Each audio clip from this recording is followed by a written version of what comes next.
Hello and welcome to today's Criterion Learning Series class. Today we're going to be talking about employee self-service and training the trainer on self-service. So obviously with this, we're going to be spending a lot of time in self-service and talking about those things there. But, a couple of key things with that as well.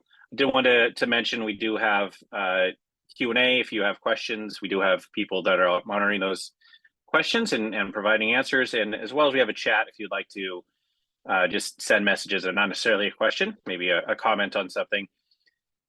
So I'm going to go ahead and share my browser now. And you should be able to see this right here. Couldn't find really fancy graphic like I did last time for E-Verify, but here we go. Self-service. So training you to train your employees and managers and so forth to use the software. Now, of course, the most important thing with self-service is to get people access. So I did want to start over there first, in case you're not sure exactly how that works and they provide access to your employees. You're going to go into your admin to do this. So I'm going to go over here to my settings. And before I can even provide access to people, I probably want to set up security. And I'm not going to go into detail on security here, but you should probably have security profiles that don't allow people to get into do the administrative stuff, because it wouldn't make a lot of sense to allow employees to be able to just go in and do all the stuff that HR and payroll and so forth can do in the system. So you're probably going to want to make some security profiles in here. So that's available under system configuration, and you'll see security profiles here. We, of course, have a help article on this that kind of explains how this works here. And what we recommend you do before you give access to all of your employees, create a profile and then log in as somebody with that profile, just so you can see what they can see. So that way you can make sure that you didn't accidentally leave something on that you don't want on. And of course, if something is missing, you can make sure you add that in case that is missing. So when you're adding a profile, you can have any number of profiles that you like in the system here. Whatever you want to call it. Maybe you've just got it simple like mine, where it said employee and manager and system administrator. But if you needed to say employees for location A or a certain state or something like that, you can certainly set that up however you like. And employee one, you probably would not have the modules checked off because that is more administrative. So those are not going to be enabled. And under access, you probably, for employees, would have it under self. Maybe if they're a manager, they're going to get some manager level access. It just depends on whatever you're doing there. Maybe you just have one for self-service, and managers are able to view one level down or something like that. So you might have something in here. If you did have multiple employers and this person had access to those employers, you'd have to add the roles for those other employers like this. So you would add the second employer or whatever and give them the access that they need. You'll see, of course, a little trash can there to delete the access, and I could change it if I want to make it, let's say, self, and like that. So you kind of see how that works there. Then you've got your different tabs here. Again, I'm not going to go into all the detail, but admin would be literally in the admin section, being able to do certain things in there. So can I do, a mass terminate or whatever. So with your HR folks and payroll and administrators, you may need to set these up to give access to that stuff. For self-service purposes, self-service is going to be the tab that you're going to probably focus on. And these are basically the name of the menus to a certain degree. Now, some of them allow adding stuff or deleting or editing. So you'll want to see, can you do those things by, if you see add as an example or create, those are going to be in there. When I click add here, you'll see the functions that I do not have access to. A lot of times these might be things that are newly added to the system. If we add a new functionality, you may need to come in and add that functionality to employees so they get access to it. Now, that's not necessarily how I have mine set up, but just be aware that if we add something new, it's possible that you need to go into your security to add that in here. So you can add them one at a time, or you can add all, just depending on whatever your situation is. All right. The other thing would be under fields. So these are going to be fields on specific screens. You may want to give view access or edit access to various fields. You'll see them all listed here. All right, reports. There might be reports that you want to give access to in self-service. typically those are going to be called my something, like my commission, my paycheck, whatever. So you can, add those reports as necessary. And then documents, these are going to be different folders for your documents you may want to give your employees access to. So again, one at a time or all of the documents. And then you could decide where can they see them. Now, if they're not an administrator, you don't need to worry about admin. If they're not a manager, you don't need to worry about team. So you would just worry about self-service and can they get access to that. All right. So of course, like I said, you want to make sure these are set up and test it out. As I mentioned, you may want to add this to an employee. So how do you add it to an employee? There's a couple of ways to do this. One is you can do it in bulk by going to your employer and go into the login management dashboard. And here you could select a profile you want to use. Let's say I want to use employee. And then I could select the employees that I want to add this profile to. So I could just go through, check the box next to whoever I want to set it for. And I have this option here to enable two-factor authentication. That's what 2FA is, which means that it requires them to set up a authenticator. So that not only do they have a username and password, but they have an authenticator to log in. So if you want to turn that on, you could do that. All right, so you would check off one or more people here, check them all or whatever, and then you would hit create. Now, what this will do, you'll see here, it's going to create 4 logins with a security profile employee. And here it's going to send them an email with reset instructions. So it's going to basically allow them to set their password. You can instead tell it to generate a random password with an option to have them change it when they first sign in. So whichever way you want to do it, it really doesn't matter, how you want to do that. What they will do is they'll get 24 hours to log in. If they haven't logged in that time, you'll have to unlock their account and reset it. So they'll have to do that. But this will generate a password, email it to them, and then when they go to log in, they'll use that password the first time. If this is checked, they'll have to change it when they sign in. All right, so I'm going to do the second option. Why not? And that'll create the login there. Now, they went away from the list because they're now activated. I could sit here to see who is activated. These are all activated people. They haven't logged in, of course, because I just created their account. All right, so those 4 people here, you can see the other ones, like Ted, that's me. I've logged in recently. Chris, it's been a few months. Orlando, even further. So you can see, other people logging in and their access to the system here. So you'll see here also on this screen, you can reset and unlock accounts if you need to. So if I needed to reset the password for a couple of folks, I could do that. Now, the other option is I could do this individually.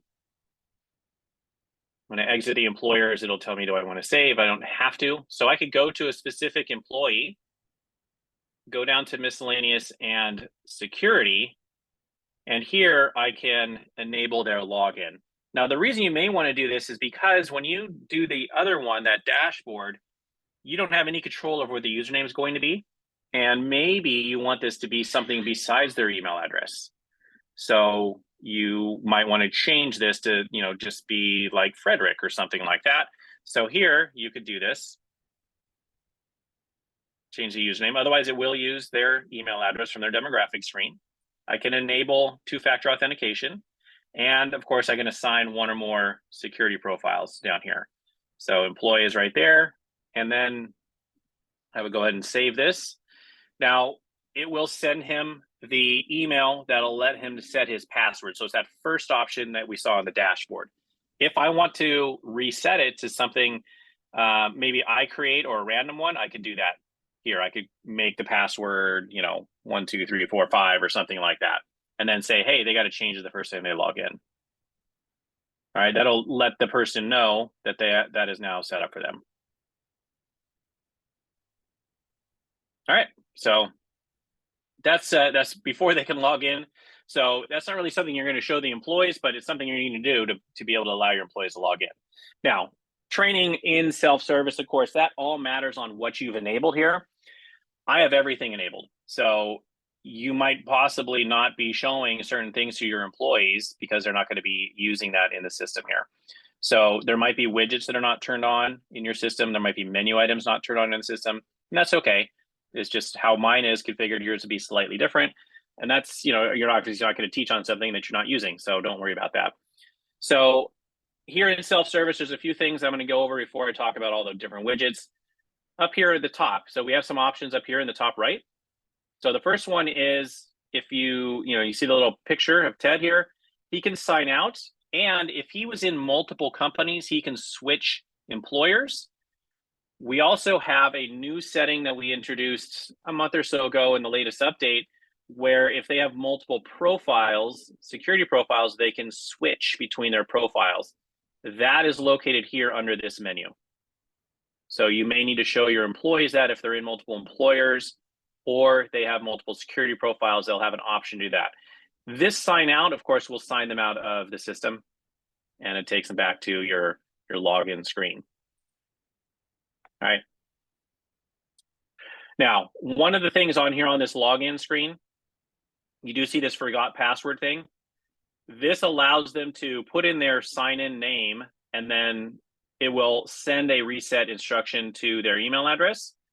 When they get that instruction, one thing to remember is there is a PIN that's required for them to log in. That PIN is the last 6 of their SIN or SSN, their social security number, their national ID, whatever it is in your country. Some people, it's social security numbers, others social insurance numbers, and then there's also national insurance ID. Just depends on whatever your country is. It's the last 6. So just be aware of that when they go to log in. Let me go ahead and log in as Mr. Ted here. If I remember his password. Let me see if I remember it. There we go. Now, of course, you might have a password manager like I have, and you'll see that. So here you'll see an example of the notification that went out. And it does require the last 6. The notification, the email, and the notification in the system do tell you that it's the last 6.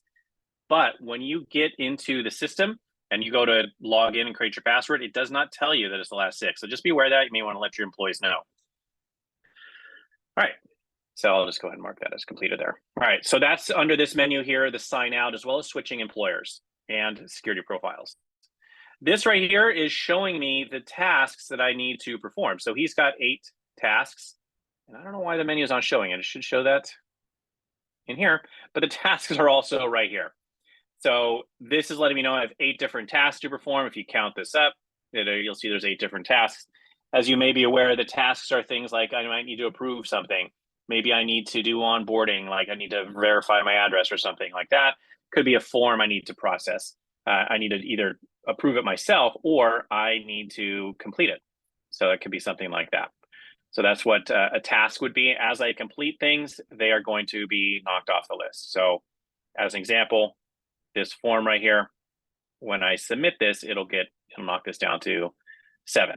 So if I complete something on here, this handbook, and I just sign this, that'll go down to 7. So you can see how that works there. All right. So that is the tasks. This right here are the settings for the user. So this is for this user, not for other users, unless you do team delegation. But this is my security and look and feel and so forth. So if I go to security as an example, I can set up 2-factor authentication. If you've never done this before or never seen it, you may want to enable 2-factor authentication. What that does is it requires you to scan this QR code with an authenticator program. It could be an app on your phone. It could be, there's some browser plugins. I've got one up here that allows you to do that. And what that means is when they go to log in, not only do they need their username and password, they need to use this code. Now I can show you these codes because they reset every 30 seconds or so. So you're not gonna be able to get in. But you can see as an example here, I've got different ones that I can go into. All right, so you might type in whatever that code is, and then that enables a 2-factor authentication for them. So it's a little extra step of security that somebody would need their phone or something like that to log into the system. Of course, they can also reset their password here. You'll see when I'm in self-service and I want to reset my password, I don't require the PIN. So I'm already in. But I do need to know my old password before I can put in a new one. So I can't, just like sit down at somebody's computer and just change their password. They need to know the old password. So that's under security. Here you'll see look and feel. Now this is where somebody can change their language. So today we have these 5 languages that somebody could change their language to. So if they are a Spanish speaker or French speaker, something like that, they can switch over to that other language. Once they hit save, it'll convert things in the menus and so forth to Spanish or whatever language I picked there.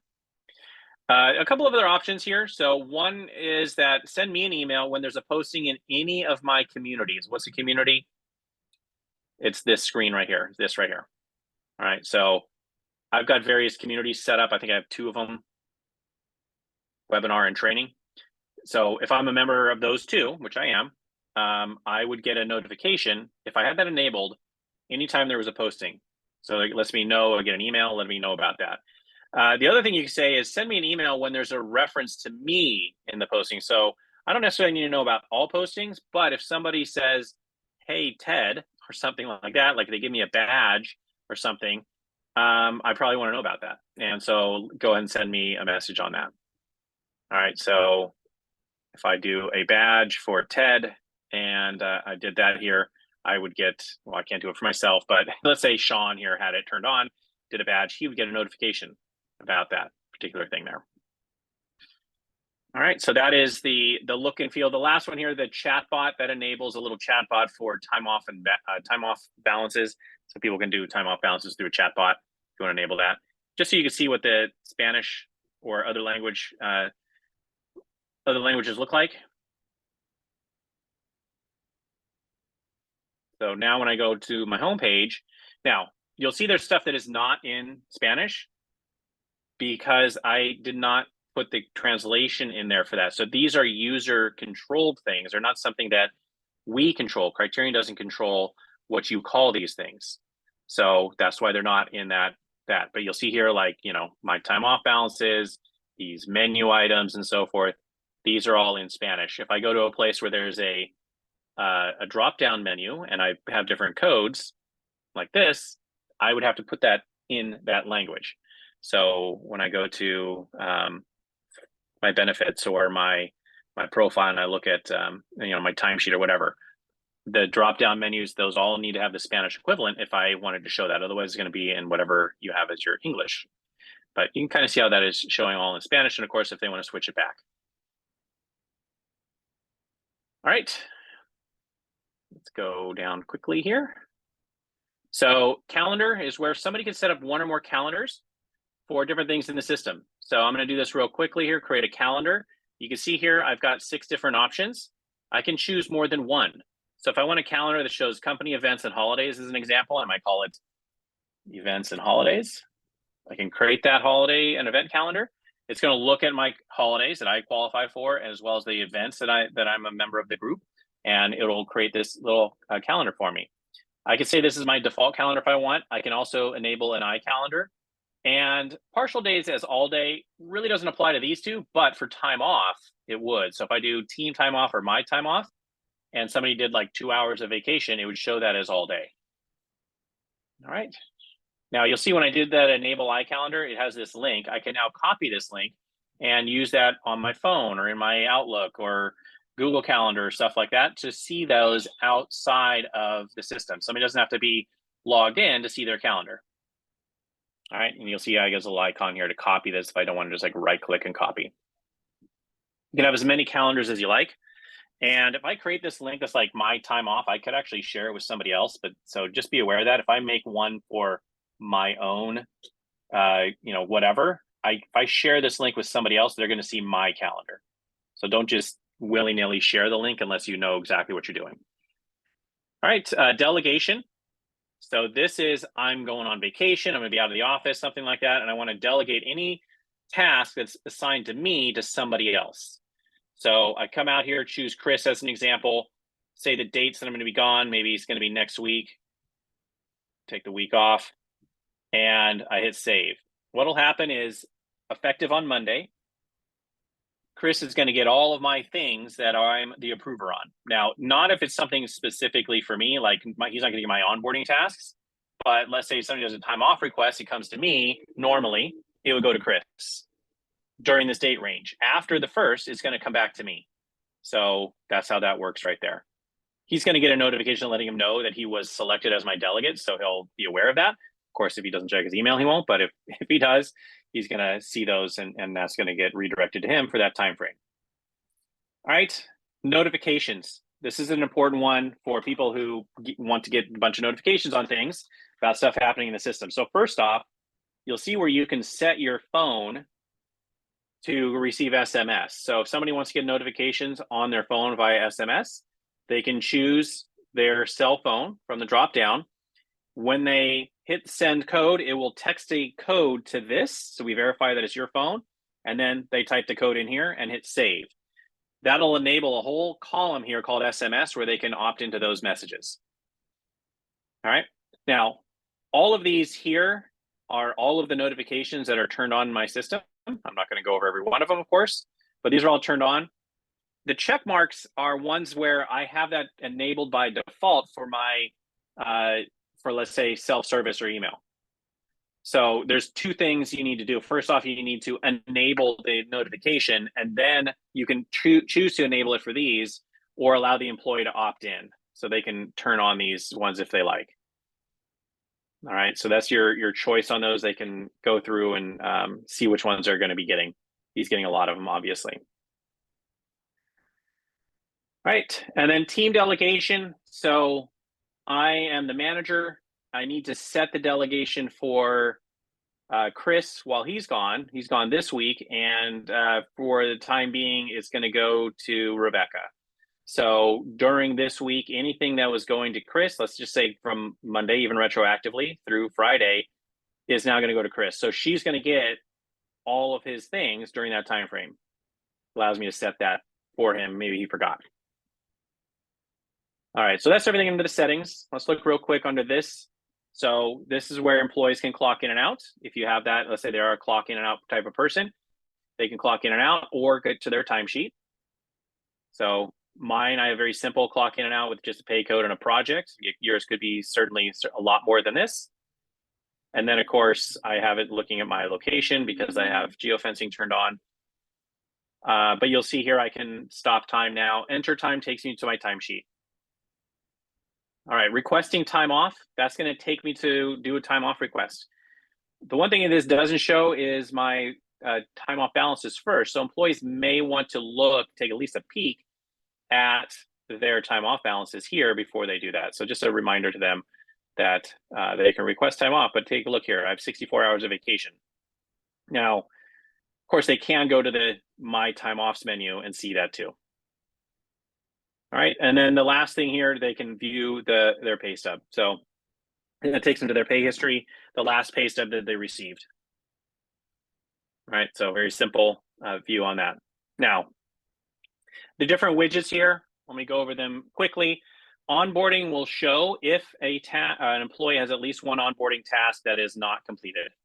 So he's done his handbook, he's waiting for it to be approved. That's why it's still here. It's possible there could be like a dozen things here because he's brand new and he's got a whole list of things that he hasn't done. So he would see all those. But once his handbook is done, this widget will go away. So that's how that is enabled there or works. Now, just real quick, if you would like to, not turn widgets on or don't want them on at all, you'll see right here under your system configuration, ESS widgets, you can say, I don't want the onboarding widget on at all, or any of the other widgets. I don't want them on. This is by employer. All right, surveys. We had a training on surveys recently, but this is where the surveys could be done. The surveys would be served up to employees who meet the criteria for the survey who have not already done it. And then they would just walk their way through the survey and, I don't know, more donuts. My favorite color, say, is blue. And favorite sports, soccer. All right, so now you'll see, again, no surveys, the widget goes away.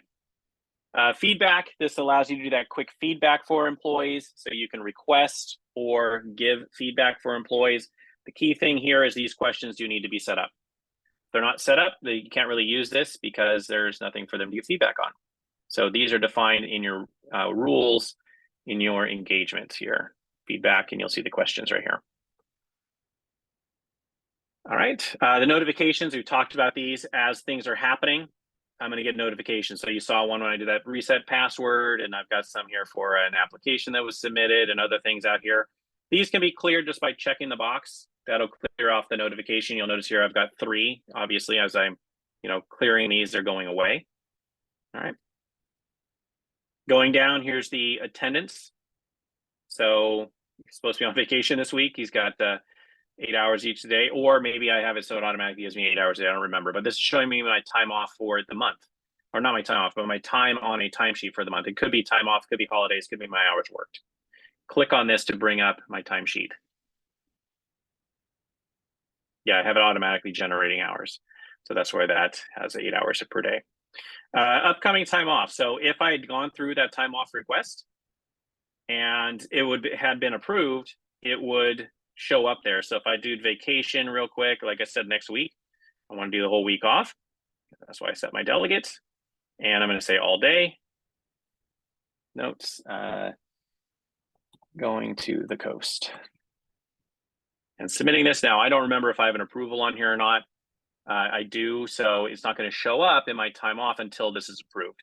Once it's approved, it'll show here the next approved time off that I've got. My pay. So this will show my last pay stub. I can click on this, just like that menu item, to bring it up if I want to see my last pay stub. All right, down the middle here is the feed. We've talked about this. We had a training back in May on this. We'll find out when that was. Somewhere in here we had one on this. Here we go, employee engagement, May 23rd. So you can go back and reference that. But this is where you can post messages to groups of employees. So that's what the feed is there. If you would like to have that, you can use that for your messaging there. That's where that people can subscribe to those messages if they want to see every time there's a new one, they can get an email. My smiling face right here and who I am. So this is this. Now, badges are part of what can be done in the feed. A manager might give a badge or a star or something like that to the employees. The employees would see the badges they received right here. All right, tasks. Talked about I got 8. Well, I had 8. Now I have 7 tasks. These are things I need to do as either approver or I need to complete a form or something. So I can open this up to see what that particular task is and say, oh, well, Chris submitted his timesheet, and now I need to approve that. All right, so that's an example of a task there. Time off's pretty straightforward. These are my time offs. Now, you may think, well, I just requested time off. How come this didn't change? Don't worry about that. I have an app that syncs. I requested vacation, but it's not showing here yet because it has not been approved. So here you can see submission 40 hours. It's not going to be subtracting from the 64 until it's approved, then it will show 24 hours. And then links. So you may want links that go to certain things like, well, the Criterion website is fine. Maybe something else out there. Maybe your homepage, maybe your benefits provider, something like that. Those are going to be links. And then everything else on the employee, and I'm certainly not going to go over every menu item, is going to be here. Now, some of these things are accessible via the widgets or the menu, like under time, I can get to time offs and timesheets right in there. So I can get there. Same thing if I clicked here. Exact same thing. Timesheets, just like if I went to enter time. All right. Commissions. I don't think I have any commissions for this employee, but if I was using commissions, this is where they would show up. Availability and shift assignments is only if you're using scheduling. So you may or may not have that enabled there. That's what this is. And then team here is all the stuff for me as a manager. I can see the time offs for my people that I'm managing. Now, one of the things with this is you may have somebody like this who manages everybody, like you're an HR person. So you may want to use groups. Here under the options, you can choose a group of employees as an example. Maybe I just want to see the new hires, and it will show just those folks. This will show a calendar, not the same as that calendar. This is just a visual display of the time offs. All right, team timesheets is going to bring me to all of my timesheets. Team commissions. So team timesheets is access to all the people's timesheets that I have access to for whatever date range. Similar commissions. I can see, find a certain employee, look at their commissions. Attendance is kind of work together with the shift assignments and so forth like that. If I do shifts, it will show me like my time off and stuff like that, my time compared to my shift. Pay, the payroll stuff that are available to employees. Now, all of these things, they're pretty self-explanatory. It's the employee's access to this stuff. So again, their bank account information, their deductions, their incomes, their pay history. There's no team stuff for all of these things. All right, same thing with benefits. There's no team unless you did a custom screen, in which case you'll have team, whatever the name of the custom screen is, like I have team, company, property. All right, learning. If you're using the LMS, the top two are the employee, their training that is currently active, they need to complete, if any, and then what they have completed. My team, again, I'm the manager or an HR person. I can see the training that my people need to take, what's past due, and I can search by course, class, or employee. All right, so course, I can look for a certain course, see who needs to take that course or who has taken it, and get a report on that and stuff like that. The instructor portal is if you're teaching a course, you can have somebody like an employee be an instructor, and they can manage the course. Performance is where they can view their things like their feedback, goals, reviews, and journals. So if Ted has received any feedback, he would see it here. If he's given any, he would see that right there. Goals, if there's any goals assigned to them, or if you allow employees to assign goals, you can do that. Journals, if their manager put a journal entry in on them and they're able to see that, they can see that right here. And then finally, reviews. So if a performance review is done in the system, I can see that out here. He doesn't have one. I wish I had one for him, but I could see the performance reviews. All right, and then this is where I'm, as a manager, able to do these things. So journal entry, I can enter in a note basically about an employee. So you can set these types of things up here, these different groups. And then what is the actual note? So great job leading the team.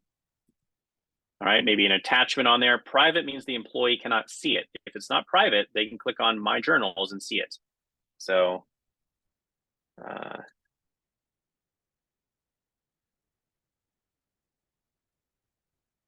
okay. So that's during a journal entry, and then team journals allows me to see those journal entries for employees. So maybe during review time, I come in here and look at those. Team feedback, that's that feedback, but for the people in my team. So I can see who's received feedback and so forth. I can request feedback. Team goals, so I can set goals for employees. So I can go out here for an employee, look for a certain review period and set goals for them if I want, or just look at their goals and possibly update them.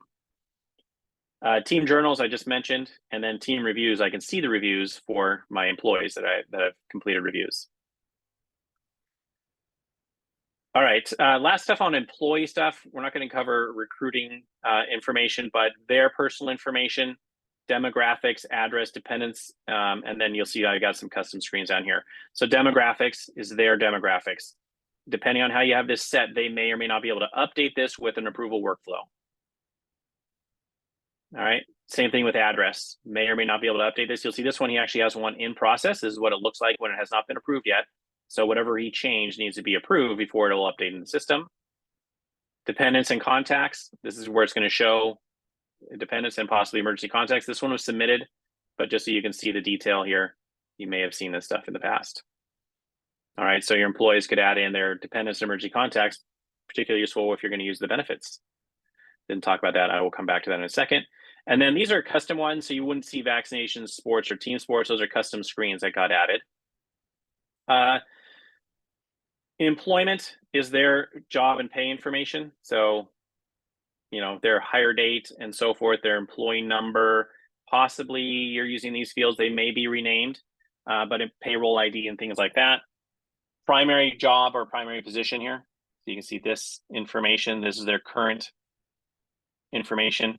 If they have an additional job, that would be here, if you have those enabled in your system, and then their history. So he started as the manager and that's it. But if he had history, you'd be able to see that out there.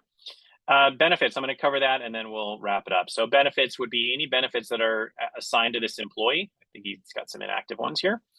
So you can see those benefits that he has. And of course, they can click in and see some detail on that as well. All right. Life events and open enrollment. So I believe, had a training on these, but a life event would be, they got married, they had kids, they went part-time to full-time, uh, the opposite direction, full-time to part-time. They lost coverage with their spouse, and now they need to enroll their spouse. Things like that allows people to change their benefits, so they can add those in here. So the date of the event, what happened to enable a change in benefits, maybe some notes and attachments. If it does affect some dependents, like they had the birth of a child, they can add a new dependent down here or select an existing dependent and then send this off for approval. When it's approved, it might trigger an open enrollment. So I don't have one out here, but an open enrollment is where they can walk through enrollment. So they might have a new child that enables an open enrollment for them to go through and select their new benefits for their child. Okay, so I know, kind of whirlwind tour through self-service here and training folks on this. I did want to mention just real quick, sometimes there's a help button up here depending on what screen you're on. As an example, when I go to look and feel, there is a help up here. So you can direct your employees there, but it's not always there. So we don't have help for everything because a lot of this stuff is dependent on what you're doing as a client. All right, so we don't necessarily have help when it's something of yours. We can't really build that help out because it's your help. But yep, I think we have a question. I don't know if I went to the Q&A, I saw somebody raise their hand. Maybe that was just an accident. So let's talk about what we're going to be doing next, which actually ties into what we did today. So I'm going to show the schedule coming up here.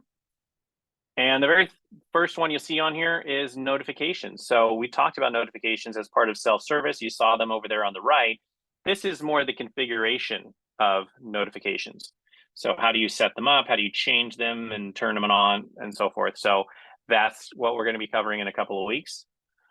Then we're going to go and talk about compensation management, and that is using our compensation distribution in a system, as well as talk about importing pay changes. And of course, doing like a single pay change for an employee.